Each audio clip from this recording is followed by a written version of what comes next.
Good morning, everybody. Thanks for taking the time to join us this morning. My name is Tanner Watt. I'm a municipal energy specialist with Local Authority Services. I'm joined today by a couple others on the LAUS team. We've got Tyler Hanneman, Manager of Business Development, and Ainsley Murdoch, Client Relations Manager. And we're also joined by Andy Campbell, who's the Contract Administrator with Sourcewell. This is part of our municipal group buying program, which we launched in August of last year to help municipalities out with the items that they buy every day. There's two main advantages. The first is cost. These are either Canada-wide or North America-wide bulk buy opportunities, so the savings can be pretty significant. And the other is time. We know that doing an RFP is a very time-consuming process. So this way, we're able to do it once for all of our municipalities rather than 444 Ontario municipalities having to do the same RFP 444 times. We will be recording this webinar and posting it to our website, and we'll also send out a PDF slide deck to everybody who registered either this afternoon or tomorrow. We have another webinar coming up in a couple of weeks. This one is more of a deep dive on procurement with trade agreements, internal bylaws and things. The procurement on cooperative purchasing can be a little complex, and it's something new for Ontario municipalities. So this will be an opportunity to really get in the weeds on procurement to make sure that your municipalities are able to join this program and feel confident that you're doing things the right way. The Q&A for the webinar today will be done through our Zoom platform. So on your screen, you should see a box that says Q&A. Go in there, and at any time you can ask a question. We're going to hold off on those until after the presentation.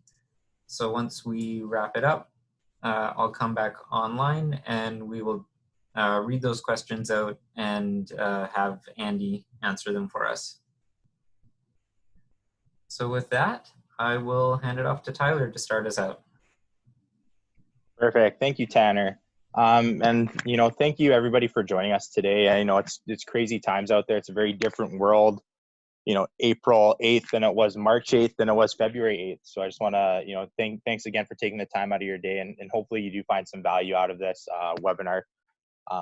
As I'm sure you will. So LAS, I'm sure most of you are aware, has partnered with kind of the other provincial associations across Canada. This includes the Alberta group, Saskatchewan, Manitoba, all the Atlantic provinces.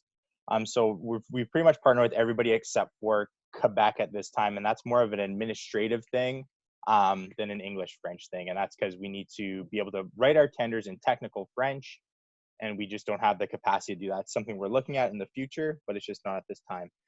So this actually has given us access to over 5,000 members across Canada, and that's a huge bulk purchasing. And as we get into the presentation talking about Sourcewell, that 5,000 members in Canada is just added up onto the Sourcewell group, which is born out of the US. So these contracts that we have, they're available for any non-for-profit organization. So we deal with the MASH sector, so municipal, academic, schools, or hospitals. And they can range anywhere from, our tire program, which we've talked about before, our Granger program, the commodity type stuff, all the way up to the capital purchasing, which is what we're going to talk about today. And all of our capital purchasing contracts run through the Sourcewell group and the Sourcewell contracts. So we really leverage them and their resources to bring you a wide plethora, and I forget the final number, but we're going to go over the website today, and it's well over 50 different manufacturers and suppliers available to you and your municipalities. So we do navigate the complex procurement laws of Canada through our partnerships. So we do, these agreements aren't just Ontario. They've been kind of tried and tested all the way across Canada without challenge. So we're very confident in our contracts and in the procurement abilities. We do have the boots on the ground. So Ainsley and Tanner, before COVID-19 kind of shut everything down, they go out and they do educate and present on the various LAS municipal group buying programs. So everybody should be aware of the Canadian Free Trade Agreement. That's kind of the big one in Canada right now. It's new, or new-ish, I should say. It's getting kind of old. July 1st, 2017, when it came in, and it set out the rules for procurement for government in that MASH sector.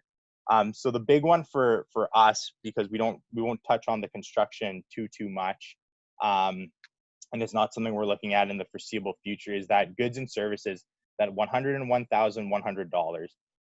So depending on the capital purchase that you're looking at, most of them, maybe not most of them, but a good chunk of them are going to be over that threshold. So under the CFTA, it says you need to be in that open, bid process and open evaluation to ensure that you're getting, the best value for your municipality. Each province has the pressure to ensure compliance, and this CFTA actually included buying groups. Under the old procurement law, there wasn't any obligations on buying groups if you were over that threshold, but each member municipality was below. You could buy, LAS could have bought $1 million worth of goods without having to go to tender, but that's not the case anymore.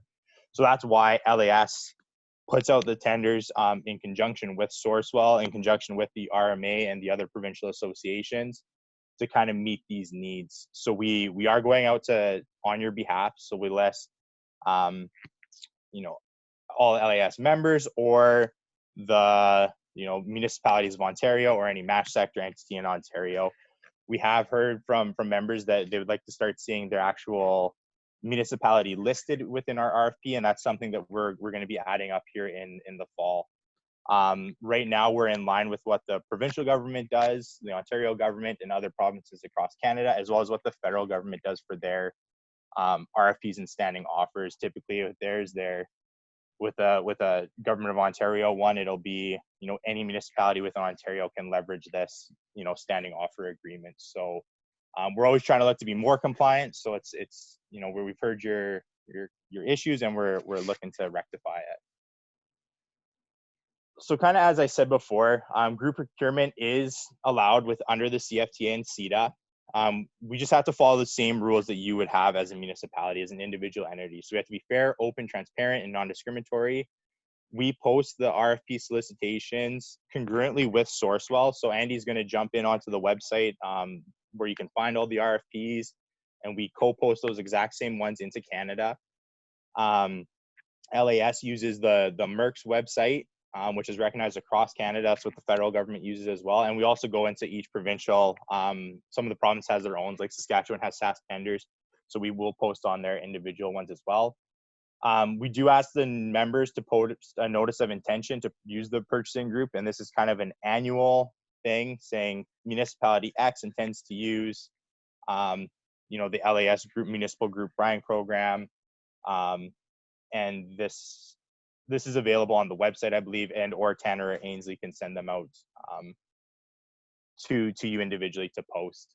It's just an extra thing to make sure that we're covering all our bases, and we don't want to get, we want the auditors to have an easy job when they're going through this stuff, to make sure that we're ensuring the compliance. So capital purchasing, this is going to be the big focus. So it's a brand you trust. It's fully trade compliant. Right now, we're actually working on a reference list of different municipalities across Canada and Ontario, saying their experience, how they liked it. We feel it's completely CFTA and CETA compliant, and it's been established through that official RFP process. So the big thing, and it's when it's a newer process, it is kind of difficult because it is kind of a very different way that you're used to purchasing. So under the old model, you're kind of looking at that 1 through 11 kind of purchasing step. You're going to figure out what we need. Okay, we need a new wheel loader. What's out there for wheel loaders? Okay, there's Cat, there's Komatsu, there's John Deere, there's Case, there's et cetera, et cetera. There's a lot of wheel loader manufacturers. Okay, this is the kind of size we need. You're going to figure that out. Then you're going to obtain the contract pricing. Okay, we're going to need maybe $300,000, $400,000 to buy the wheel loader we want. Then you're going to write your tender or RFP, and then you're going to advertise it. So usually when you get to this point of actually advertising, you probably put in a month six weeks into the process. Then you have an advertising period, which is again usually 2 to 4 weeks, maybe even more, depending on the size of the RFP and what you're looking for. So you're probably at 2 months. Then you have the bid evaluation opening, the public opening, the bid evaluation. So you're probably another couple weeks. You're probably three months now. And then depending how your tender is written or your RFP was written, it could be a award low. So it really, you know, could have taken the purchasing control right out of your hand, because now you're bound to whatever's in that contract.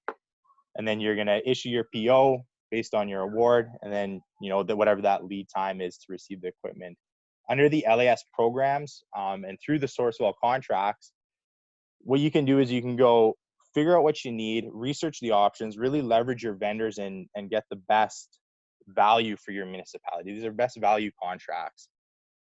So you're going to go 1 to 2, and then you're going to go right to issue the PO once you found what you need and what you feel like is going to be the best use and the best option for the municipality. It's not necessarily going to be low bid. Sometimes it can be, but it allows you to have control of that purchase. We feel, you know, this typically cuts down, you know, a couple months in the purchasing process. It could take, you know, a couple weeks to a month typically with the Sourcewell, with the capital purchasing. So I think it was in Municipal World magazine that they said the average procurement process takes 251 hours under that traditional model. And this is really going to cut down that administrative time, because you're not speccing out the equipment, you're not writing the tender, you're not doing all those administrative tasks, because LAS has done that on your behalf. So it really opens up, as I said, to allow you to have control of your purchasing and to really leverage the group as well, because there is so many that you're getting, you know, one of the better deals out there, and it's all ceiling price. So the prices are set. You know, you can go a little lower, but it's very aggressively set. And Andy's going to talk about how the pricing models are set up through Sourcewell. So for all the offerings, if you go onto the LAS website, under asset services, there's the group buying program, and there's going to be a capital purchasing button. If you click that, it's going to be a full list of every single vendor that's on the LAS program that's been, you know, posted onto that MERC's website and is live in Ontario. This will allow you to, you know, navigate through, see what's there, and which vendors are there. Some confusion does arise because on the Sourcewell website, they have more vendors than we have available in Canada. So it's always good to reference this one first and then go to the Sourcewell site. And it's actually hyperlinked through, which Andy is going to touch on. So if you're looking at a CAT loader, you know, CAT construction equipment, you can click right onto the PDF, and it'll bring you right to the Sourcewell site for the CAT contracts, the RFPs, the awards, and all that. So it's a very good tool, and I recommend everybody after the webinar is done is to hop onto that and play around with it and see what's available. So just to wrap it up, then I'll hand it over to Andy so he can talk about all the lovely things. You know, what is Sourcewell? How does it all fit in? Language is important. You know, the tender process has been completed on your behalf, so you're not circumventing anything. You're not doing the tender process. It's been done. LAS has done it in conjunction with Sourcewell. You know, we leverage LAS. We're here to serve you guys. We're always looking at ways to improve the program. And then the last thing is, if you are using this capital purchasing program, it's always good to list the contract number that Andy will show you guys, and it's on that capital purchasing guide on the website, on every quote, PO, and final invoice, as this provides a paper trail for your auditors. So, you know, auditor comes in, hey, you guys bought that CAT wheel loader. This is the contract you use, and they can follow it all the way up the train back to the RFP that was posted. So, yeah, I think that's it for my portion. I'm going to toss it off to Andy. Thank you all again for coming. I look forward to some of the questions. And yeah, Andy, you good to go? All right, awesome. Thank you very much, Tyler. And I'd like to echo some of the sentiments that Tyler began with, not only thanking everybody for their time, but Obviously, with now being unprecedented times for everybody's environment and their municipalities, it's fun stuff that we're dealing with right now. So hopefully everybody can see the Who is Sourcewell slide. Tyler, did I get this done right? I just want to double check. Yeah, you're good. I see it. Okay. I saw you load it up. You're all good. No technical issues today. We're lucky. All right, thank you. Well, Sourcewell is a leading independent government agency. So I am a public employee just like all of you on this webinar. Sourcewell is a unit of government of the state of Minnesota. One of the things that we like to really talk about, since we changed our name actually a couple of years ago from NJPA, was we actually did go out and secure a .gov domain here in the States. You cannot have a .gov domain if you are not a government agency. And when we were NJPA, we had a .org, and sometimes that caused a little bit of confusion for our municipal members as to, well, how is NJPA a government agency? So when we rebranded and changed our name, we wanted to make sure that we secured that .gov domain. And the reason why I'm making all of this a point of emphasis is because without the fact that we are a government agency, everything that we're talking about does not actually work. Group buying, or what we also call cooperative purchasing, is really government working with another government or public agency. And so what Sourcewell does is we facilitate the competitive solicitation process on behalf of our members' needs and expectations, not only here in the United States, but throughout Canada as well. Tyler mentioned in his presentation that kind of all of the provincial associations that have gotten together have pooled those buying resources to the tune of 5,000 members strong. That is on top of our 50,000 member agencies across the United States. And so this has really bolstered our own buying power as well, with the addition of all of the Canadian agencies now, is really turning this giant partnership into a pretty sizable purchasing juggernaut.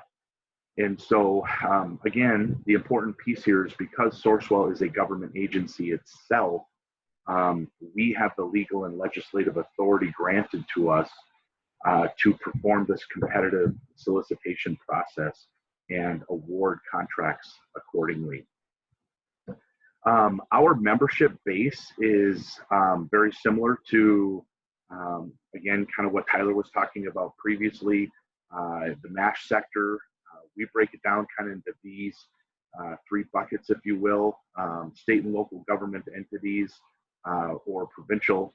In your case, we do both public and private education, as well as tax-exempt nonprofit organizations. So these are the pre-qualifiers. In order to be a member of our purchasing group, you must be a qualified entity first in order to join. Membership is free. There's no obligation to use our contracts. So this is a completely at-will buying process. As Tyler kind of mentioned as well, going through the LAS website, LAS has actually done a phenomenal job putting together this electronic catalog, if you will. And what you see on the screen here is really just a screenshot that I took of the first or the second page.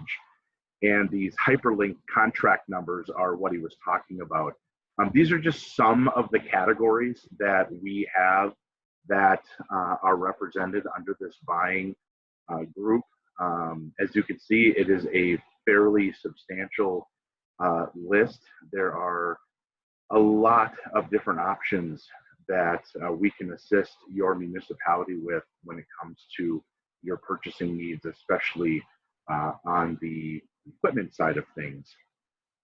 So I apologize if I'm kind of running through this a little bit fast, but I know that we wanted to make sure that we were keeping plenty of time for the Q&A here at the end. But one of the points that I wanted to also reiterate was the slide that Tyler had, that steps 1 through 11. One of the biggest pieces of feedback that we get all the time from our members is just the idea of getting what I want versus getting stuck with low bid or low tender. I have not ever spoken to a member in my decade of experience working with Sourcewell. I've never heard a member tell me that they enjoy the bid process, the tender process, and they love the fact that they get stuck with low bid.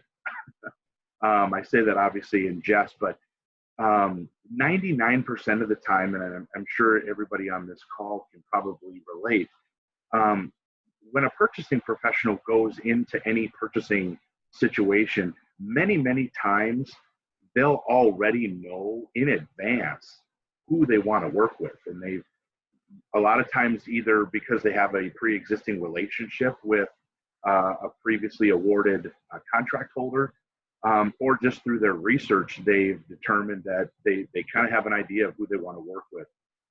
But the problem is that the tendering process is not set up for you to choose that particular vendor.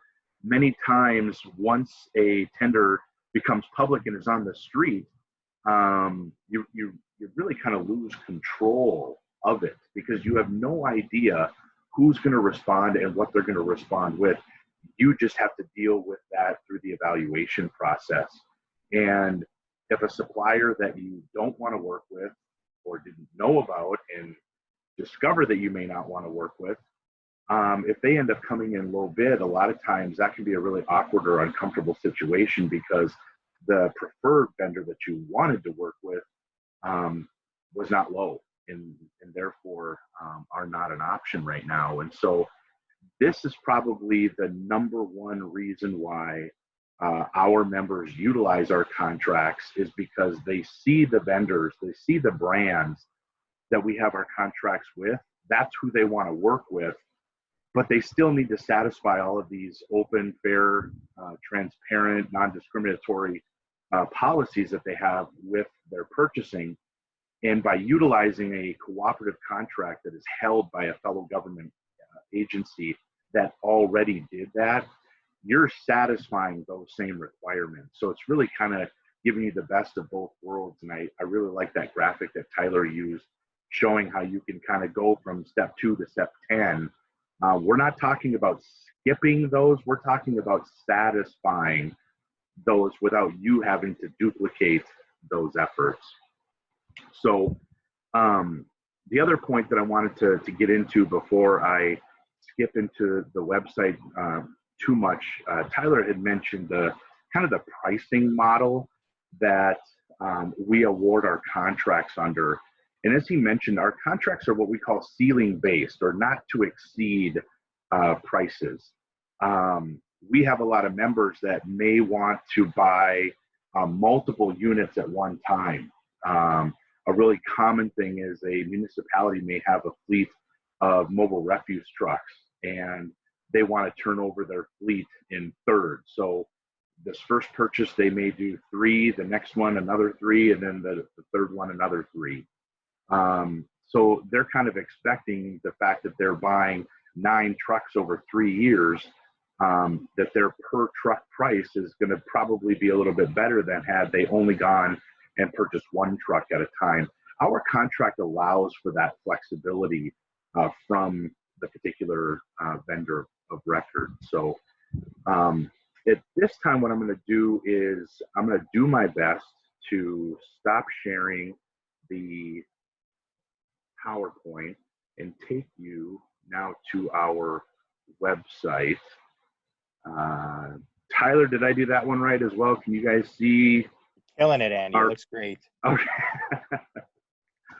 Well, I couldn't help my daughter's computer this morning, but man, I can nail this webinar today. So, so what we have here is our home page. Now, When you click on the links of those contract numbers, you're going to actually kind of skip this part because you're going to go right to an individual vendor's landing page. So we know that Caterpillar is on that list. So I'm just going to take you right to one of Caterpillar's landing pages. Now, Caterpillar actually has a couple of different contracts in a few different categories that we have. You see we have our alternative energy here. This is really our generator contract. We also have a forklift contract, but I want to get into the heavy construction equipment contract they have. And what you're seeing here is it doesn't matter which of our vendors you go to, all of the landing pages are constructed the identical way. So a couple of key features here that I want to bring to your attention. Tyler mentioned earlier on the contract number. The contract number is a very important thing from an audit standpoint. So he mentioned making sure that you are referencing the Sourcewell contract number on your purchase orders. This is where you can go to verify or double check that you're utilizing the correct contract number. Below that, you see the contract maturity date, so that shows when it expires. As you scroll a little ways down, every vendor is going to have a summary of the types of products and services that are covered under that particular contract. So under this CAT contract, you can see here, and again, we limit this to only 12 bullet points. So some of our vendors have a lot more than 12 bullet points that they could use, but this is really just meant to give you an overview on the kinds of equipment or services that are covered by that contract. Probably the most important thing, however, that is on a vendor's landing page are the contract documents themselves. So when you click the contract document link here on the left-hand side, all pertinent documents that were created through the competitive solicitation process are posted right here, open and transparent for public consumption. The RFP is here, the contract acceptance and award document. This document essentially is the executing document. This is shows the signatures from both parties executing the agreement, and then all of the related contract forms are here. And then below that are essentially all of the supporting documents that were created through the entire competitive solicitation process that we went through. So for example, if you want to see what the evaluation committee's feelings were on any given particular RFP, you can come here, and this is our comment and review. So in this particular RFP, you can see these are all of the companies that sent us a request to review our actual RFP document. So this is who requested copies, and then you see the list of who actually submitted proposals from BOMAG all the way down through Work in America. And then here are the members of the evaluation team, and then their findings.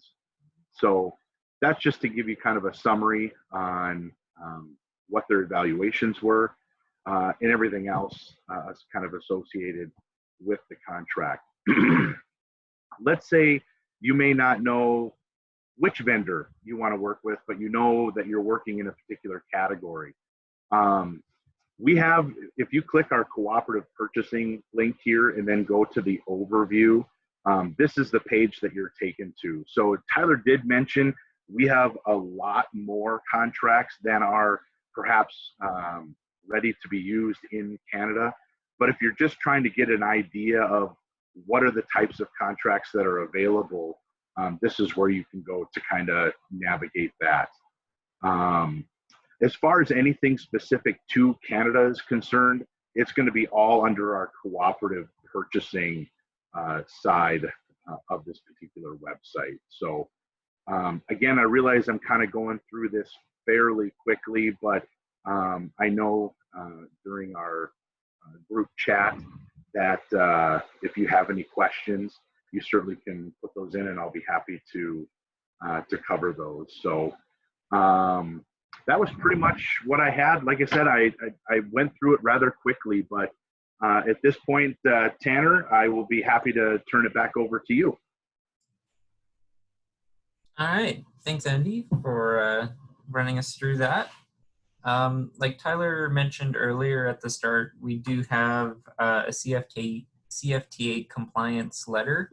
I'll include that with the email that I send out to all the registrants this afternoon or tomorrow. It just describes what municipalities need to do to make sure you stay trade compliant. And we also have an opt-in form that we ask municipalities to fill out if they are planning to participate in our group purchasing program. The main reason for that is to make sure that we have the right contact information so that if there are any questions that come through us, we're able to get in touch with the right person at the municipality. With some of the other group buying programs, like our Staples Business Advantage, for example, the invoicing flows through us. So if you are interested in those ones, we would also need to make sure that we have the right contact information for the invoices, which is sometimes different from the main contact. But I'll include both of those documents with the e-blast that I send out. If you don't get it, or if somebody else is asking for it, just have them get in touch with either myself or Ainsley, and we can provide those for you. So with that, I will hand it off to Ainsley to do the Q&A. Sorry guys, Tyler here again. I just wanted to touch on one more thing that I noticed came to my mind during Andy's portion. And that was, under Sourcewell, they have a thing, become a Sourcewell member. So every member of LAS is already a Sourcewell member. So you don't have to go through their whole registration process. All of the capital purchasing, vendors listed on that LAS form are available. So don't go through the process of re-registering as a Sourcewell member, because we have that. We've done it already for you. You're set up, whether you use it or not, kind of thing. So that's just a quick note on that. So take it away, Ainsley. Great, thanks, Tyler, and thanks Tanner and Andy as well for going through all those details. Before I get into some of the questions, I just wanted to let all the members know that Tanner and I are still available to assist in any of your questions or your needs. We're available by conference call, and we encourage you to reach out to us with any questions during this time, as we can't get out to municipalities and meet with you. We are available, to set up conference calls with your entire team. So we encourage you to reach out to us and do that. Otherwise, we'll be kind of reaching out to you on your behalf to set up some of those meetings, if you have time. So yeah, I'm just going to dive into some of the questions here. Some earlier of the questions, I think Tanner touched on that the slide deck and recording will be shared in a couple days. So you'll have copies of that. So some of the questions that just came in, the first one is, can we get competitive pricing between different vendors on the Sourcewell list? So Andy, that might be one for you. Okay. Yeah, absolutely.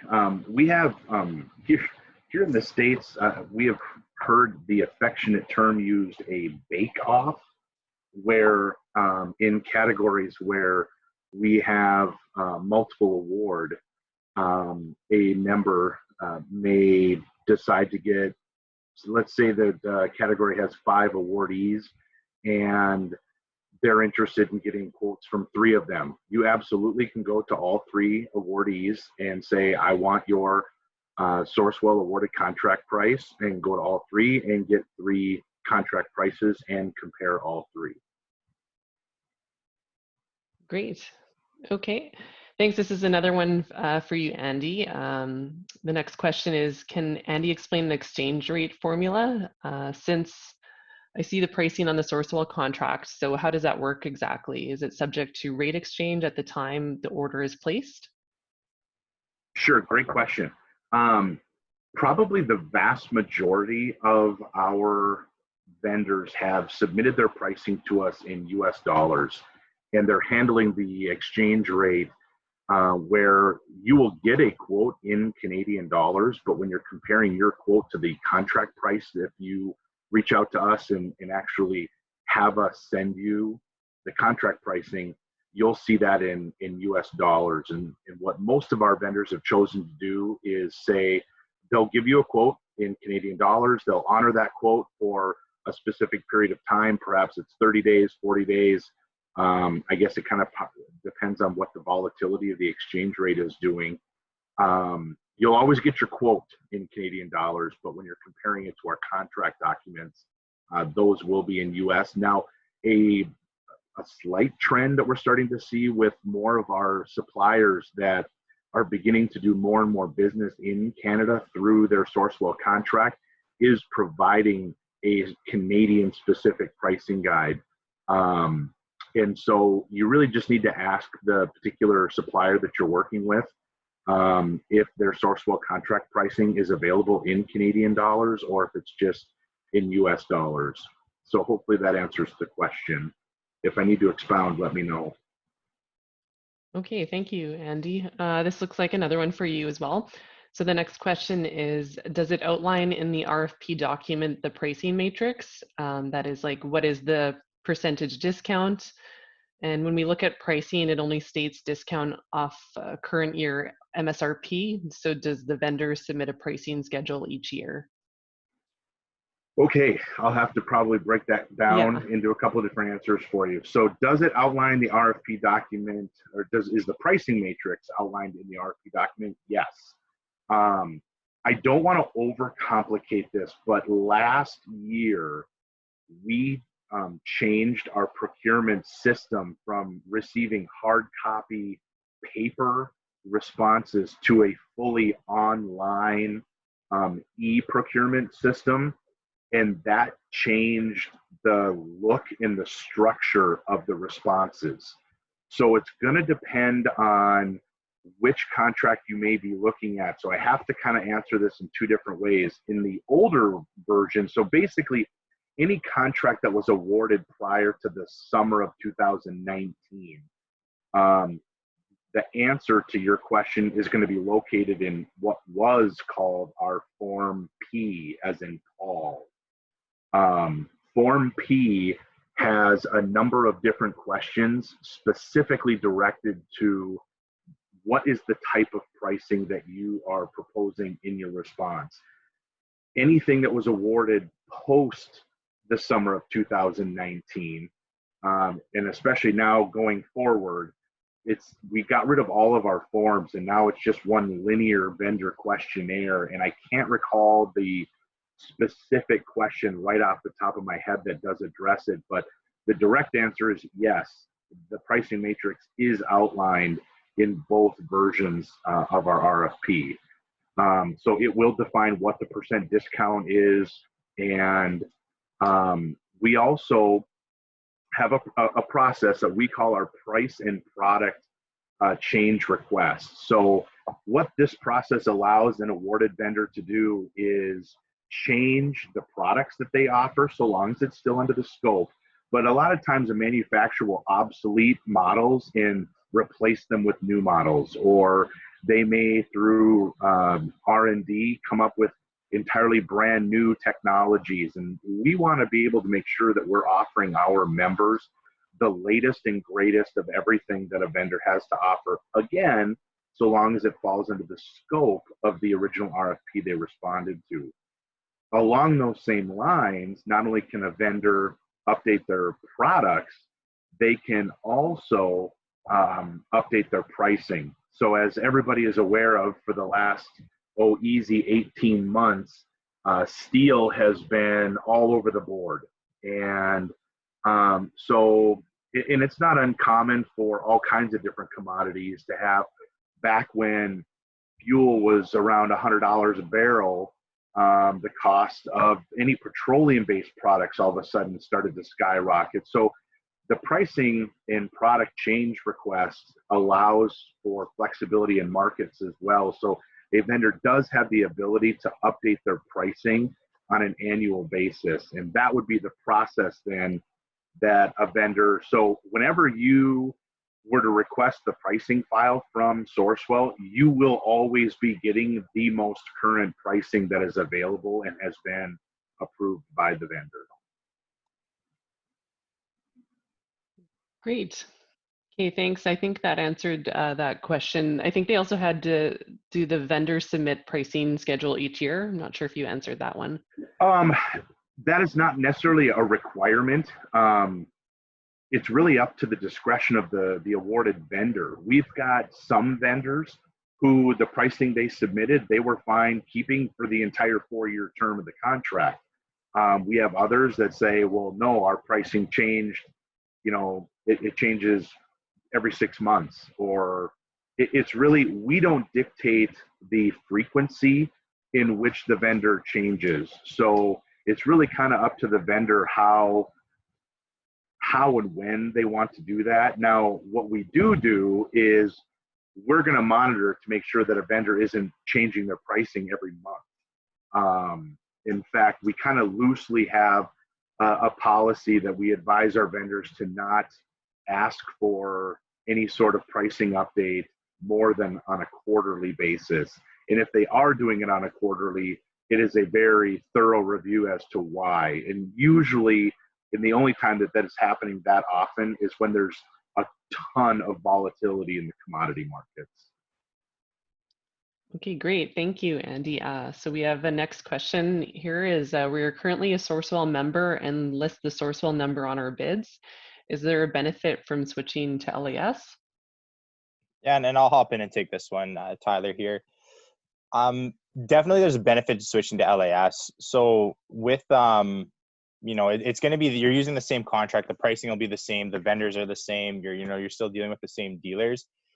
It's just supporting the local business. And I believe that our contract with LAS is that any utilization of their contracts in Canada will still flow through the provincial association that it happens in anyways. So your day-to-day life isn't going to change at all, but it's kind of that just behind the scenes, where is it awarded kind of thing. So even if you kind of already switched to LAS, I guess. So it's kind of just a paper thing than anything. So. Great. Okay, thanks, Tyler. The next question is, what checks and balances are in place to eliminate price gouging?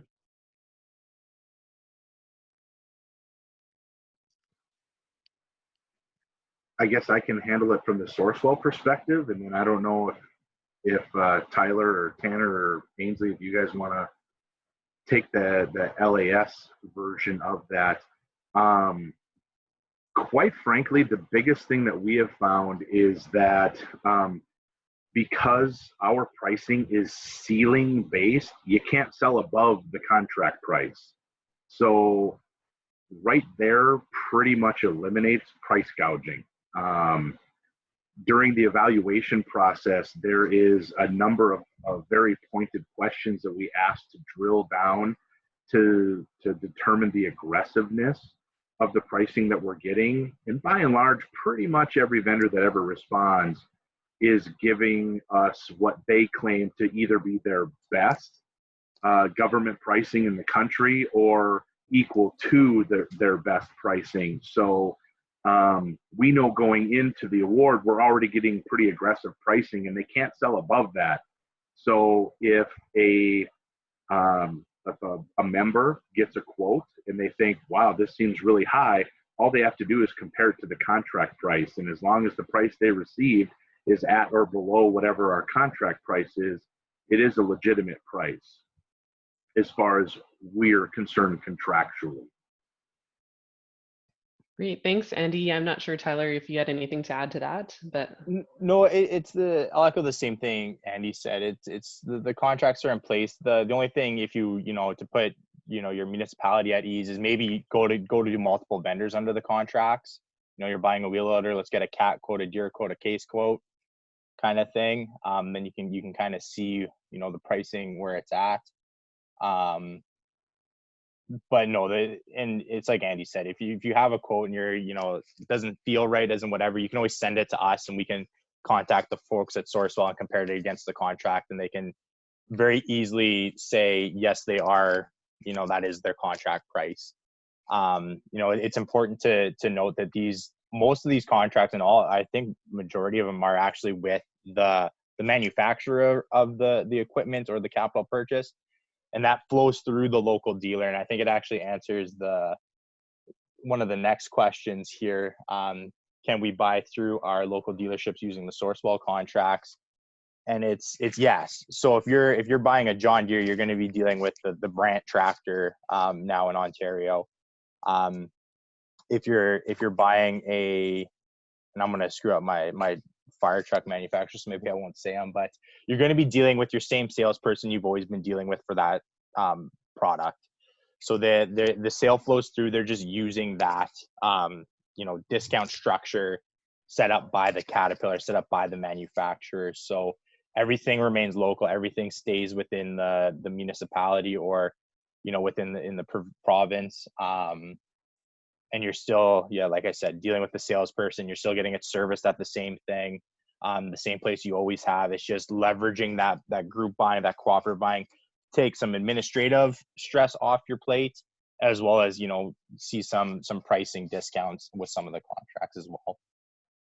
Tyler, I'd like to just kind of quick add one little nugget to what you just said. And although Tyler basically what he just said was correct, I do want to just add a little note of caution. There are a couple, and they are very, very, very much in the minority of all of our vendors.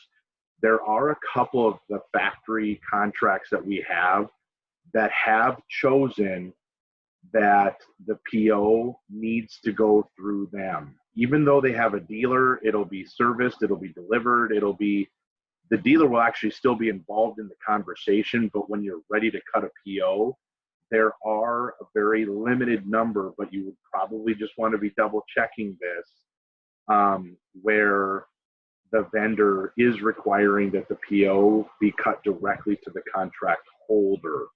The examples that he gave were totally correct. If you're going to get a John Deere, you're going through the dealer and you're cutting your PO to them. Same thing with CAT. But I didn't want to make sure that anybody thought that it was a blanket statement that every single one of our awarded vendors they're okay with you cutting it through the local dealer as far as the PO is concerned. But our contract documents all clearly outline what the order process is, and the respondent is the one who defines that. So I just wanted to add that little caveat. Great. Okay, thanks, Andy and Tyler. The next question is, does the contract provide pricing for options on equipment, such as attachments, greasing systems, etc.? Are there local servicing vendors on the Canadian side of the border to address warranty issues? I think I'll probably tackle that, and then Tyler, if there's anything you want to tack onto that, please feel free to do so. Yes, the contract does provide pricing for options on equipment. Now, if it is standard options offered by the OEM themselves, they'll probably already be included with the contract. So if you're buying a John Deere and you're looking at a bunch of different attachments that are John Deere OEM manufactured, those will be on the contract. However, we also recognize, though, that there are a lot of requested options, accessories, attachments to equipment that the equipment manufacturer themselves may not manufacture, and a third-party supplier may be supplying that attachment. So I'll go back to my John Deere example. They don't make Rhino mowers or Diamond mowers or Alamo mowers. There's a lot of different ditch mowers that you can have as an attachment to the John Deere that is not a John Deere piece of equipment. Our contracts have a clause in it called open market sourced goods. And it is that clause that allows the selling dealer or sales person to accommodate a member requested add-on or option. And in that section of our contract, the OEM will define how those additional options or accessories then are priced. So it might say, we will sell open market items at no more than a 5% markup. And so they could show their dealer invoice from whoever the third-party provider is and show on your quote, no, it was just a pass-through. Okay, well, that's contract compliant based on how they responded. So that allows for that. As far as local servicing, that's another requirement that we have in our contract. We have a section that's actually dedicated to warranty. And we ask the proposer to make sure that they are clearly defining who is going to be providing warranty work. Will there be any cost to the member? If a warranty issue arises, do they cover travel time for service technicians, et cetera, et cetera. And as a part of that, Canada would also be included in that response. So hopefully that addresses that question. I don't know, Tyler, if you needed to add anything to that or not. No, I think you summed it up well, Andy. I think the majority of the contracts that we have, and this kind of goes back to your previous point, I think the majority that we have in Canada are, to the dealer direct. I think it's maybe the one-off that might be direct from OEM. So you are getting their servicing and their, all that local stuff. So, yep. We try as LAS to keep everything local. We want a strong Ontario economy, and people working in Ontario. So we're not trying to outsource everything to the manufacturers, right? So we take pride in our communities, and we want our contracts to support them as well. So. Great. Okay, thanks, Andy and Tyler. Those are great questions and answers. We do have one last question. So if you'd like to get any last minute other questions in, now is a good time. So the last question we have is, we often trade in equipment we include in the RFX document. I assume that any of the heavy equipment vendors do not entertain trade-ins as part of the new purchase negotiation? Again, I can handle this one. Actually, yes. Our contract allows for trade-ins to be a part of the new purchase negotiation. The way that we view a trade-in is essentially an additional discount. Again, because our contracts are established with ceiling-based pricing or not to exceed, the dealer is more than welcome to add whatever additional discounting they want. So if you're looking at buying a new motor grader and you're going to trade in your old motor grader, and your local dealer is willing to give you whatever, 20 grand for trade-in value of it, we would view that $20,000 as an additional discount on top of the contract price. So that's how we handle or how we would view trade-ins, and those would absolutely go right through your local dealer. Like I said, I hopefully I didn't confuse anybody with my comment that some of our awarded vendors, the POs go to them. 99% of all of our contracts are leveraging your local dealers, where you're going to be cutting your POs locally. I could just see, it would be my luck if I would have said, yes, just cut your PO to your local dealer. You would find the one contract that we have that manufacturer said, no, we want the POs coming through us. But 99% of our contracts, you will be leveraging your local dealer and literally doing everything from purchase to warranty to service to delivery, the whole sales process. You will be in the vast majority of any Sourcewell contract situation, you will be leveraging your local dealers. Great. Okay, thanks, Andy. That was really clear. Yeah, and I think that's all the questions we have. If there's any last minute questions, feel free to ask them right now. But I think that was, yeah, pretty clear. And thanks, Andy, for all the comprehensive answers. So with no other questions, I'm going to pass this back to Tanner to close things off. All right. Thanks, Ainsley, Andy, and Tyler. I think we had a really great conversation today. Like I said earlier, I'll be sending out a follow-up email to everybody who registered for the webinar today with a link to the video recording that we're taking here today, a copy of the slide deck, and some other information about our group buying program. If you have any questions at all, feel free to contact either myself or Ainsley. I've got Southern Ontario. Ainsley covers Northern Ontario, which is Parry Sound and Nipissing districts and north. were kind of your first contacts for the program. But you're also available with this program to just contact your dealers directly if you so choose. And with that, we'll wish you all great health as the rest of this pandemic works its way through the province. Hopefully all is going well in your communities. And we'll look forward to talking to you in the future. Thanks, everybody.